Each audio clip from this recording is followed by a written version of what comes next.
കാലവർഷക്കെടുതിയുമായി ബന്ധപ്പെട്ട ചില വാർത്തകളാണ്. തിരുവനന്തപുരം മലയൻകീഴ് മേപ്പുകട പെട്രോൾ പമ്പിലേക്ക് മരത്തിന്റെ ശിഖരം ഒടിഞ്ഞു വീണു.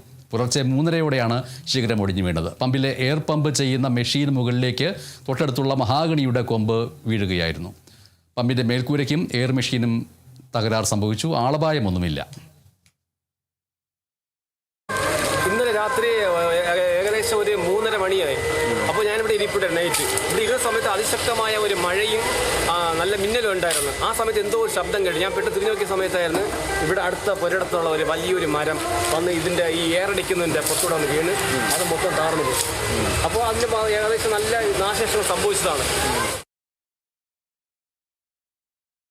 തിരുവല്ലയിൽ പൊതുമരാമത്ത് വകുപ്പ് അശാസ്ത്രീയമായി നിർമ്മിച്ച റോഡിലെ വെള്ളക്കെട്ട് അപകടത്തിന് കാരണമാകുന്നതായി പരാതി. തിരുവല്ല അമ്പലപ്പുഴ സംസ്ഥാന പാതയെ ബന്ധിപ്പിക്കുന്ന കൃഷ്ണപാദം മേപ്രാൾ റോഡിൽ കിലോമീറ്റർ ദൂരത്തിലാണ് ഒഴുകിമാറാത്ത വെള്ളക്കെട്ടുള്ളത്. അപ്പർ കുട്ടനാടൻ മേഖലയായ തിരുവല്ല താലൂക്കിന്റെ പടിഞ്ഞാറ് മേഖലയുള്ള പെരിങ്ങരയിലാണ് ഞാനിപ്പോൾ നിൽക്കുന്നത്. സംസ്ഥാന ഹൈവേ, അതായത് തിരുവല്ല മാവേലിക്കര അമ്പലപ്പുഴ റോഡുമായിട്ട് ബന്ധിപ്പിക്കുന്ന ഒരു കൃഷ്ണപാദം എന്ന് പറഞ്ഞ ഒരു റോഡാണ്.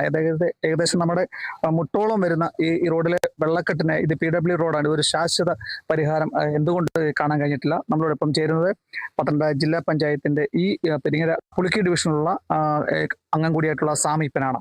ഈ പെരിങ്ങര പഞ്ചായത്തിലെ പ്രത്യേകിച്ച് അപ്പർ കുട്ടനാട് മേഖലയിൽ